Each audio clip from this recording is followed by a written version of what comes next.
Welcome back, ladies and gentlemen, to day 7 of chapter 1. We're looking at 1.3, day 3, measuring spread, IQR, identifying outliers, 5-number summary, and box plots, choosing measures of spread, and organizing statistics problems.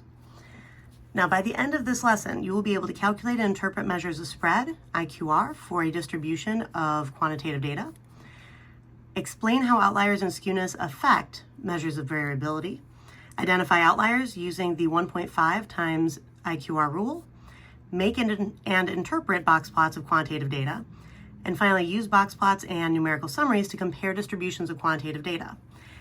And at the end of this lesson, as usual, these are the problems that you should try. Okay, let's dive in. So this is our final day of chapter 1, 1.3, day 3. We are finishing up describing quantitative data with numbers. And you can read most of this information on pages 63 to 73 in your textbook. All right, so measuring variability. And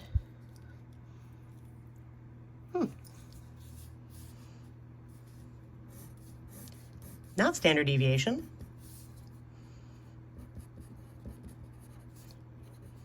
Interquartile range.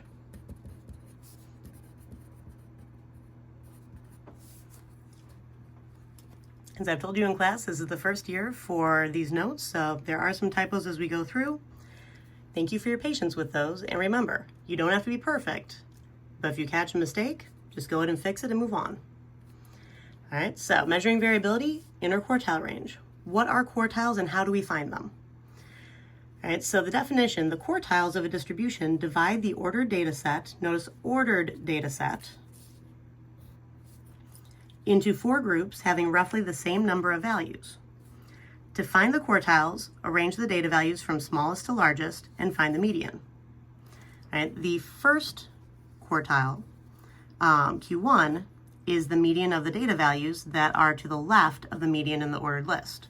The third quartile, Q3, is the median of the data values that are to the right of the median in the ordered list.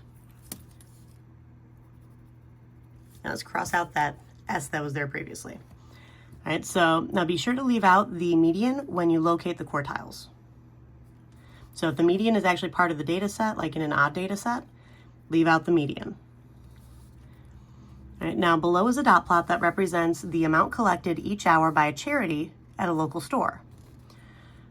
So if we're looking for the median, we have, let's see, 1, 2, 3, 4, 5, 6, 7, 8, 9, 10, 11, 12 data points. That means that we need to split this data set into 6 and 6. So if I count 1, 2, 3, 4, 5, 6, the 6th and 7th points right here are going to be averaged in order to find our midpoint of those two values. So 28, and then this number right here is right between the 28 and 30, which makes it 29. So 28 plus 29 divided by 2 equals 57.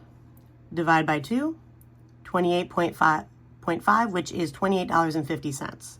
Keep in mind, it's the amount collected each hour by a charity at a local store. So this is the amount collected each hour at that charity store as our median value. So I have my median marked here, and then I have these 6 data points to the left. To find the first quartile, I need to split these 6 data points into 2 equal parts. So that would be splitting them into 3 and 3, but then I have to figure out exactly where the midpoint is between the highest number of the first 3 and the lowest number of the next 3. So between 22 and 25, that's why I'm taking 22 plus 25, gives me 47, then divided by 2 is 23.50. So my third quartile, the number that cuts off the lowest 25% of the data away from the highest 75% of the data, is $23.50. Notice that I didn't just leave the numbers blank, I actually put units with them. Third quartile, I need to split the highest 6 data values into groups of 3. Now, the highest of my middle group of 3 above the median would be 31, and the lowest of my highest group of 3 above the median would be 34. So 31 plus 34, that's why I have that written here. gives us 65 divided by 2 is 32.5. So 32.5 or $32.50 per hour is the 75th percentile. It's what separates the lowest 75% from the highest 25% of the data.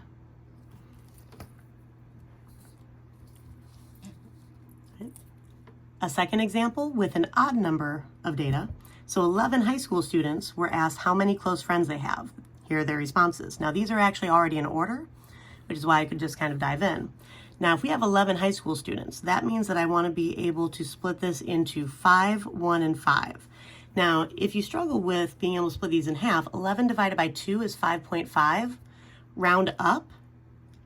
So 5.5 rounds up to 6, and that's the data point that would actually be your central value. So if I count 1, 2, 3, 4, 5, 6, that would be the 3 right here. And if you double check this, I have 5 data points on one side, 5 data points on the other. I know that this is my central value.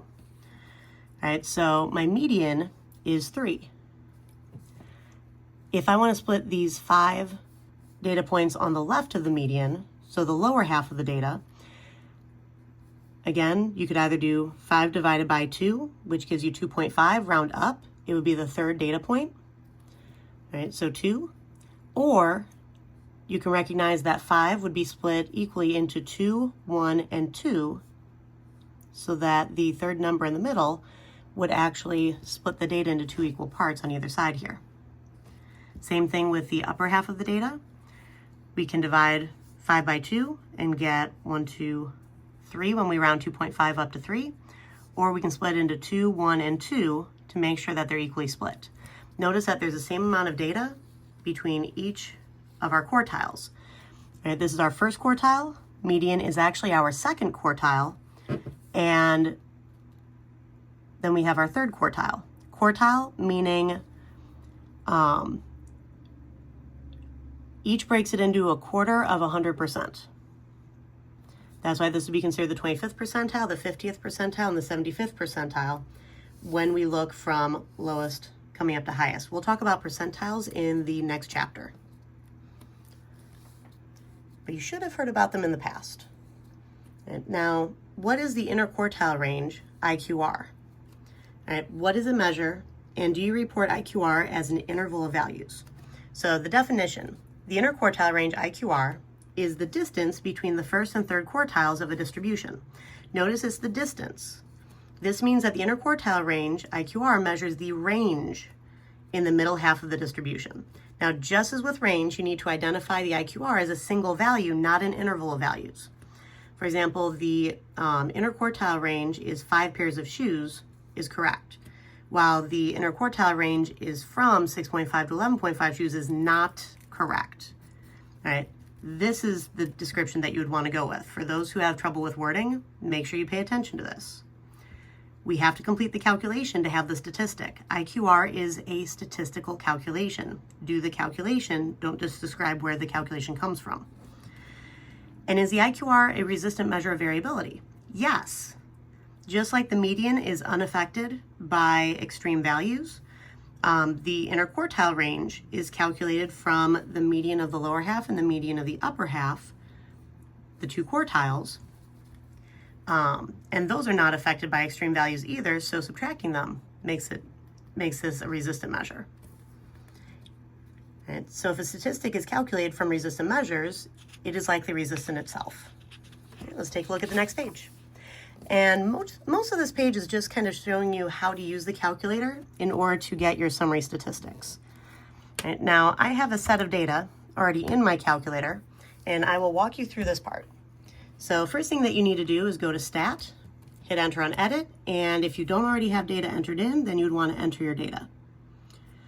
Right, if you need to clear things out, make sure you select the list title, press Clear, and then Enter. If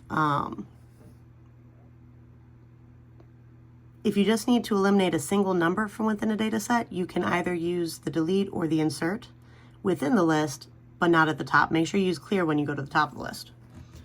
And now once you have your data in there, then you will press Stat, and you'll hit the right arrow to go to Calc. Right? Notice that there are different menus here. Right? So press Stat, go to Calc, and we're using this one variable statistics as the first option. Notice I have 1:1 variable statistics. It's 1:1 variable statistics. And if I hit enter on that, then I want to select whatever list my data is in. I'm going to choose the data from list 1. You could also use any of the other lists. To change the name of the list, you see them written right above the number keys here, 1 through 6.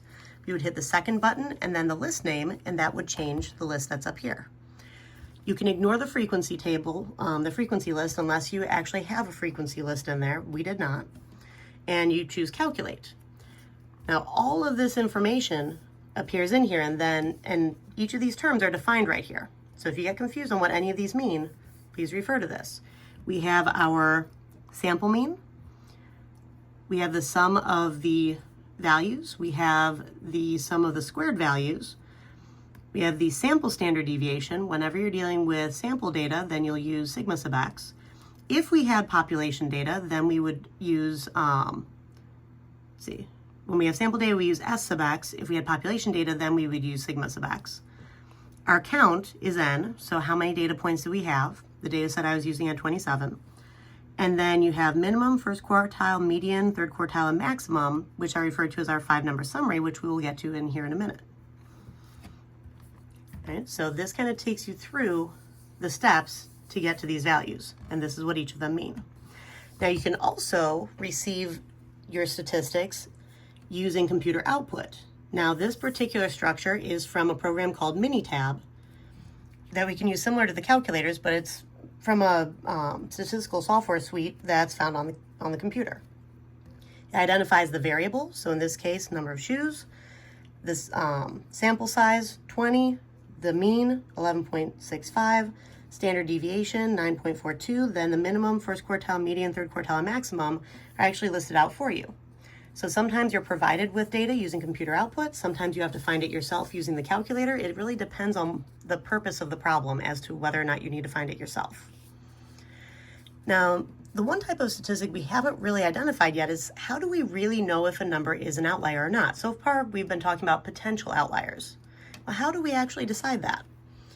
So an outlier is an individual value that falls outside the overall pattern of a distribution. And how we identify them is when we're dealing with one variable quantitative data is the 1.5 times IQR rule. Now this rule says that an observation, we call an observation an outlier if it falls more than 1.5 times the inner quartile range, above the third quartile or below the first quartile. So that means that we would have to actually calculate 1.5 times the inner quartile range, and then we would have to look at that distance below the first quartile and above the third quartile, basically going towards the extremes on either side of our quartiles. Now, if you want to go below the first quartile, if you go to the left on the number line, that is subtraction. That's what subtraction represents. That's why low outliers need to be less than the first quartile minus 1.5 times the inner quartile range, while high outliers would be on the high end of the number line. If you want to go to the right of the third quartile on the number line, going to the right on a number line is identified as addition. Right? If you ever used number lines to help you with addition and subtraction in the past, this is that same kind of concept. Right, so if we need to go above the third quartile, we need to add on to the third quartile, which is why high outliers would be greater than our third quartile plus 1.5 times the inner quartile range. We're using the quartiles as our starting point, and then we're either going higher or lower than them, depending on which direction the extremes are from that value. The first quartile is less than center, which means extremes would be found to the left of it. The third quartile is right of center, which means extremes would be found to the right of it. Left minus right plus from our starting point. That's why first quartile and third quartile start the subtraction and the addition. Remember, the order of subtraction matters, so it's important that you actually start with your starting point. Now, you may be asked to determine whether a quantitative data set has any outliers. Be prepared to state and use the rule for identifying outliers. You have to show your work, in other words. All right, so there are other rules for identifying outliers. We like to use this rule because it is based on statistics that are resistant to outliers, so that we're not identifying outliers with something that was affected by outliers. All right, this is the rule that's typically used in this course. Okay, now let's go ahead and take a look at some data.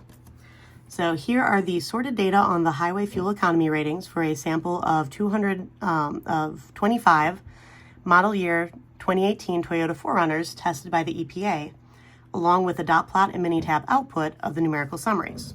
Right, so we have the data, we have the dot plot, and then we have the descriptive statistics from Minitab. Now, does the 1.5 times IQR rule identify any outliers in this distribution? So first thing I needed to do was find the interquartile range and what 1.5 times the interquartile range actually was. Now, because I have my first and third quartiles here, the interquartile range is the third quartile minus the first. Third quartile is 22.60, and the first is 22.20. So 22.60 minus 22.20 gives me 0.040 miles per gallon. 1.5 times this interquartile range, so 1.5 times 0.40 is 0.60.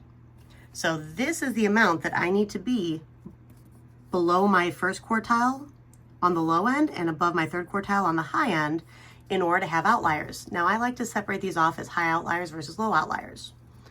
My high outliers, they need to be above the third quartile plus my 1.5 times interquartile range. Now notice I already calculated what 1.5 times interquartile range was so that we could just go ahead and add or subtract the number as appropriate. So 22.60 plus 0.60, third quartile, plus 1.5 times my interquartile range gives me 23.2. Now this is the upper boundary. That's what I have written in a dash right up here. Any points higher than this are considered outliers. This maximum point right here at 23.3 is a high outlier. All right, so 23.3 miles per gallon is a high outlier because it's above the upper boundary.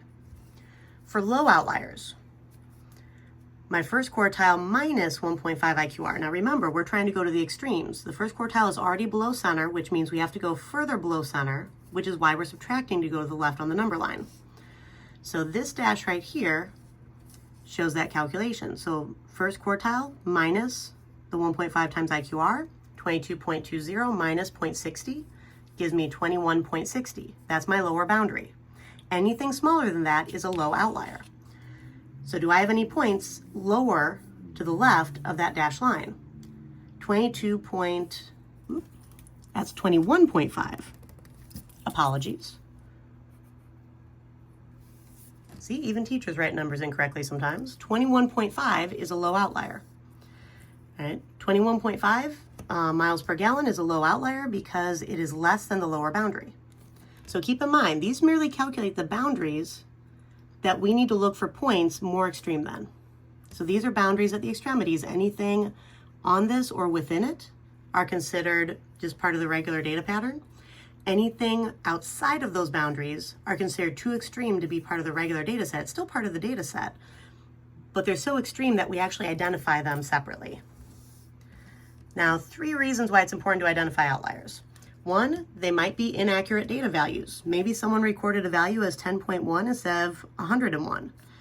Perhaps a measuring device broke down, or maybe someone gave a silly response like the student in a class survey who claimed to study 30,000 minutes per night. There aren't really 30,000 minutes per night. All right? Try to correct errors like these if possible. All right? If you can't, give summary statistics with and without the outlier. All right? So if you know that an answer is bogus, then either go back to that student and ask them what their real answer is, or you might have to chalk it up as non-response because their answer was obviously bogus. There literally are not 30,000 minutes per night.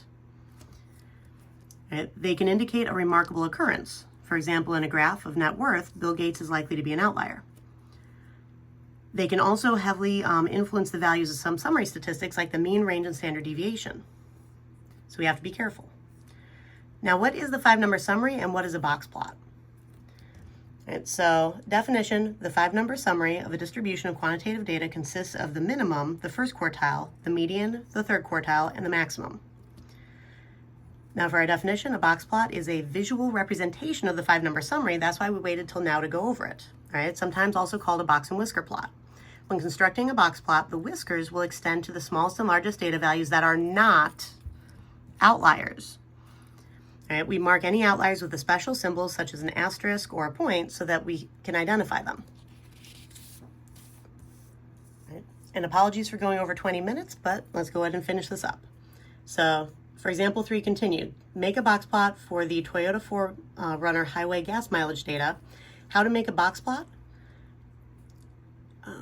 Find the 5-number summary for the distribution. Identify outliers using the 1.5 IQR rule. Third, draw and label the axes. Draw a horizontal axis and put the name of the quantitative variable underneath, including units if applicable. Scale the axis. Look at the minimum and maximum values in the data set. Start the horizontal axis at a convenient number equal to or below the minimum and place tick marks at equal intervals until you equal or exceed the maximum. Draw a box that spans the first quartile, Q1, to the third quartile, Q3. Mark the median with a vertical line segment that's the same height as the box. Then draw whiskers, lines that extend to the ends of the box, from the ends of the box to the smallest and largest data values that are not outliers. Mark any outliers with a special symbol such as an asterisk. All right, so if we take a look at this one, we have the highway fuel economy, miles per gallon. Our first quartile at 22.2, right? You can see this line starting the box. We have our third quartile at 22.6, another line ending our box. We would actually complete our box.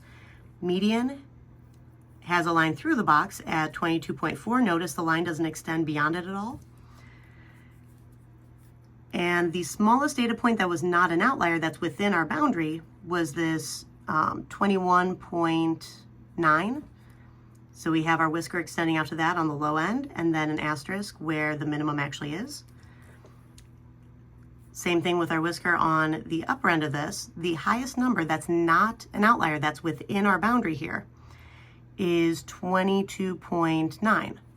So at 22.9 right here, we have our upper whisker, and then the 23.3 maximum that was an outlier is shown with an asterisk. Now, if we're labeling each part of the box plot below, this whisker, because there's no outlier beyond it, is actually our minimum. The first quartile is found right here. Median is found right here. Third quartile, found a little bit above the 12. The upper whisker, that's just the end of the upper whisker. Maximum, and also our outlier, is the 26.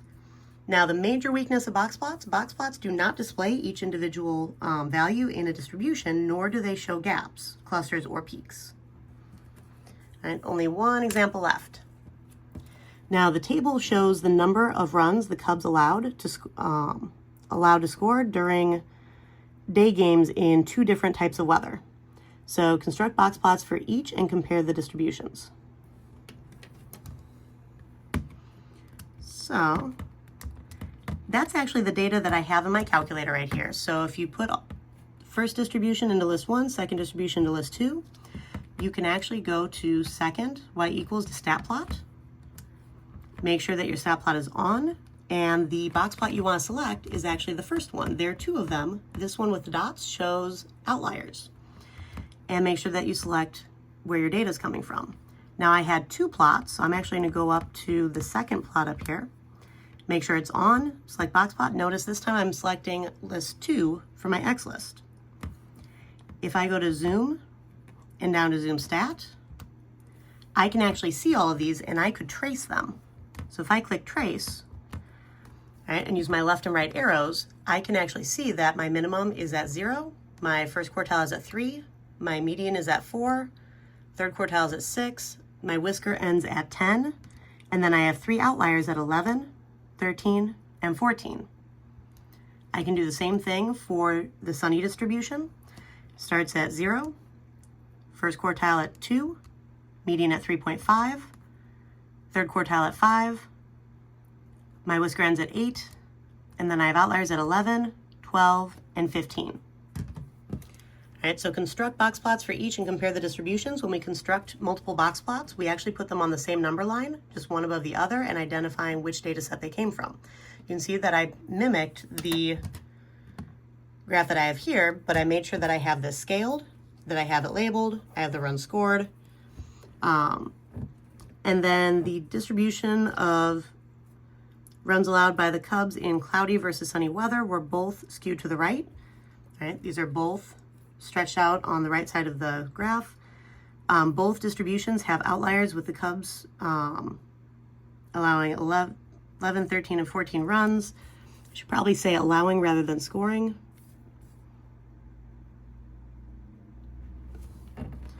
Runs in cloudy weather, as well as 11, 12, and 15 runs in sunny weather. During cloudy weather, the Cubs had a slightly higher median of 4 runs compared to a median of 3.5 runs in sunny weather. The variability is the same with both distributions of runs, showing an interquartile range of 4 runs. I used the median and the interquartile range because I had skewed distributions with outliers. That means I needed resistant measures of center and spread to be able to compare these. Even if only one distribution is skewed, you still need to use median and interquartile range when making your comparisons. All right, as usual, go ahead and try these problems, and I will see you in class.